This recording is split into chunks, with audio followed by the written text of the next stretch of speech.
అకాడమిక్గా తీసుకుంటే మీరు పెద్దగా చదువుకోలేదు, కానీ మీరు జీవితాన్ని చదివారు. అవును.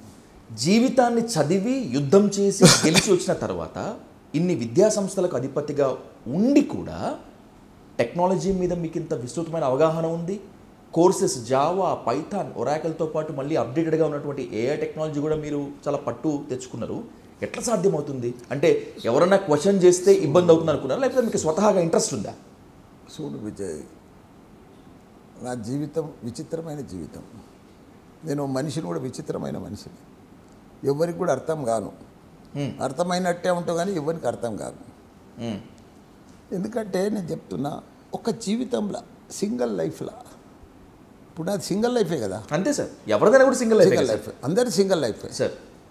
నువ్వేం, నేను ఇప్పుడు 72 ఏళ్ళు నాది. నేను ఏడికెళ్ళి వచ్చినా నీ లెక్క ఉస్మానియాలో పాస్ అయి రాలే. నేనేం బీటెక్ కాదు, ఎంటెక్ కాదు, ఎంబీబీఎస్ కాదు, డిగ్రీ కాదు, ఏది కాదు. ఓ టీచర్ని కాదు, ఓ ప్రొఫెసర్ని కాదు, ఓ డాక్టర్ని కాదు, ఒక అడ్వైజర్ని కాదు. ఆర్డినరీ సింపుల్ మనిషిని. ఒక పాలు అమ్ముకుంటూ వచ్చిన, పువ్వులు అమ్ముకుంటూ వచ్చిన, బోర్వెల్ నడిపించుకుంటూ వచ్చిన, చిట్ ఫండ్ నడిపించుకుంటూ వచ్చిన. ఫస్ట్ స్కూల్ పెట్టినప్పుడు నాకేం తెలియదు, వేరేళ్ళ మీద ఆధారపడి దాంట్లో జాయిన్ అయినా. ఆడికెళ్ళి మళ్ళీ సొంతంగా 10 సిబిఎస్ఈ స్కూళ్ళు పెట్టినా, 13 ఇంజనీరింగ్ కాలేజీలు పెట్టినా, ఇప్పుడు 3 యూనివర్సిటీలు పెట్టినా. ఇవాళ నేనే మోస్ట్ పాపులర్ నంబర్ 1 ఎడ్యుకేషన్లో ఇండియాలో.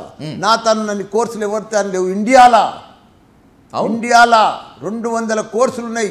ప్రపంచంలో ఉన్న కోర్సులన్నీ మల్లారెడ్డి యూనివర్సిటీలలో ఉన్నాయి ఇప్పుడు. అంటే ఆ లెవెల్కి ఎదిగిన, అంటే ఆ కోర్సు పేరు కూడా చెప్పలేదు నేను. ఇప్పుడు అన్ని కోర్సులు ఉన్నాయి నా దగ్గర. దాన్ని ప్రపంచం తగ్గట్టు తయారు చేస్తున్న కోర్సులన్నీ కూడా. ఇంకా రీసెర్చ్, మొన్న తైవాన్ పోయినాం. అవును, డిపిఆర్ రిపోర్ట్ తెచ్చినాం. అక్కడ ఉన్న కోర్సులన్నీ తెచ్చినాం. ప్రపంచం ఇప్పుడు ఇవన్నీ నేను దేశాలు చెప్పిన కదా, దేశాల కంటే మనం 7-8 సంవత్సరాలు అనుకున్నాం. మరి వాళ్ళు అడ్వాన్స్గా ఉన్నారు టెక్నాలజీలో, అన్నిట్లల్లో, చదువుల అడ్వాన్స్, జాబులల్లో, అభివృద్ధిలో, డెవలప్మెంట్లో, అన్నిట్లలో. మరి వాళ్ళ తగ్గట్టు మనం ఎందుకు వెనుకబడి ఉన్నాం? ఇంకా ఎన్ని దినాలు వెనుకబడి ఉంటాం? ఇన్నేళ్ళు అయింది మనకు స్వాతంత్రం వచ్చి, 75 సంవత్సరాలు అయింది. ఇంకా ఏడేసిన గొంగడ అన్నే ఉంది, ఏడ చదువు గానే ఉంది, ఎట్లా చదువుతారు అట్లనే ఉన్నాయి, ఏడ గవర్నమెంట్ స్కూల్లో అట్లనే పడి ఉన్నాయి. మరి ఎట్లా మార్పు రావాలి? స్టూడెంట్ ఎట్లా తయారు కావాలి? మళ్ళీ ఇక్కడ కూడా యువ ఇంజనీర్లు, యువ డాక్టర్లు లేరు, యువకులు లేరు. మన భారతదేశంలో 65% యువకులు ఉన్నారు, 35 ఏజ్ ఉన్న లోపటోళ్ళు. అంతమంది యువకులను పెట్టుకొని మనం వాళ్ళని తయారు చేయకపోతే ప్రపంచం తగ్గట్టు ప్రపంచాన్ని లీడ్ చేసే శక్తి మన తాను ఉంది. ఇప్పుడు ఎక్కడ కూడా కొత్త వాళ్ళు మ్యాన్ పవర్ లేరు, షార్టేజ్ అంతటా, మన తానే షార్టేజ్ లేదు. దానికోసమే ఇదంతా చేస్తున్నా విజయ్, దానికోసం ఇవన్నీ కష్టపడుతున్నా. బస్ ఇంత ఎస్టాబ్లిష్, ఇంత పెద్ద ఇన్ని ఎకరాలలో ఇంత ఇన్స్టిట్యూషన్స్, ఇన్ని కాలేజీలు పెట్టి, నేను పెద్దగా డబ్బు మనిషిని కాదు. కరెక్ట్ కామన్ మ్యాన్కు ఎట్లా జాబ్ వస్తుంది, స్కిల్ టెక్నాలజీ ఎట్లా నింపాలి, వాళ్ళకి జాబ్ ఎట్లా వస్తుంది, మల్టీనేషనల్ కంపెనీలా వాళ్ళకి దాని తగ్గట్టుగా నేను తయారు చేస్తున్నా. అందుకే ఇప్పుడు నేను మొన్న పేపర్ యాడ్ వేసిన, నా ఫీజు క్లియర్గా ఇచ్చిన, ఏ కోర్సుకి ఎంత, ఏ కోర్సుకి ఎంత, ఏ కోర్సుకి ఎంత.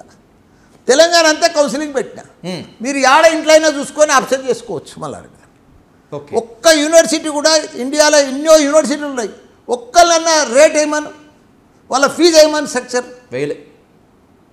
వేయలేదు. First man in India fees తోటి వచ్చిన మనిషిని నేను 3 యూనివర్సిటీలు తెలంగాణలో పెట్టి. ఎందుకంటే విద్యను, టెక్నాలజీని, స్కిల్ను అందరికీ అందుబాటులో తీసుకురావాలి. వెనుకటికి పూర్వం ఒక సామెత ఉండేది చూడు, చదువు రానివాడు ఏదో విద్య లేనివాడు వింత పశువు అని. వింత పశువు. ఇప్పుడు టెక్నాలజీ స్కిల్ లేనివాడు అంతకంటే అధ్వానం.